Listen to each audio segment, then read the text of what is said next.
اب یہاں پر پہلے سن لیں کہ رسول پاک کو بہت تکلیف ہوتی تھی جب لوگ ان کی بات نہیں مانتے تھے، چونکہ معلوم تھا کہ انجام بہت برا ہوگا، چونکہ تڑپتے تھے ان کے لیے۔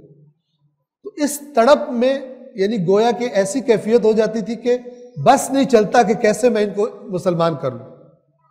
اب اس کیفیت میں اللہ تعالیٰ عجیب الفاظ میں رسول اللہ سے ارشاد فرما رہا ہے، توجہ فرمائیں آیت نمبر 35 میں، اگر ان لوگوں کی بے رخی آپ پر گراں گزر رہی ہے تو اگر آپ سے ہو سکتا ہے تو زمین میں کوئی سرنگ کھود لیں یا آسمان میں کوئی سیڑھی تلاش کر لیں اور ان کے پاس کوئی نشانی لے کر آ جائے، اور اگر اللہ چاہتا تو ان سب کو ہدایت پر جمع کر دیتا، پس آپ نادانوں میں سے ہرگز نہ ہو جائیں۔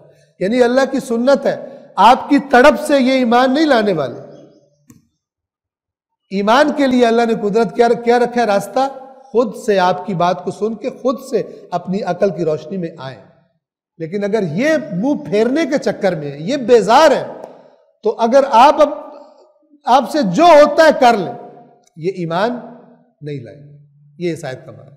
آپ زمین میں سرنگ کھود کے کوئی نشانی ان کو لا کے دکھا دیں یا آسمان پہ سیڑھی لگا کے چلے جائیں اور وہاں سے کچھ لا کے ان کو دکھا دیں، یہ ایمان نہیں لائیں گے۔ یہ ایمان نہیں لائیں گے، پس آپ نادانوں میں سے ہرگز نہ ہو جائیں۔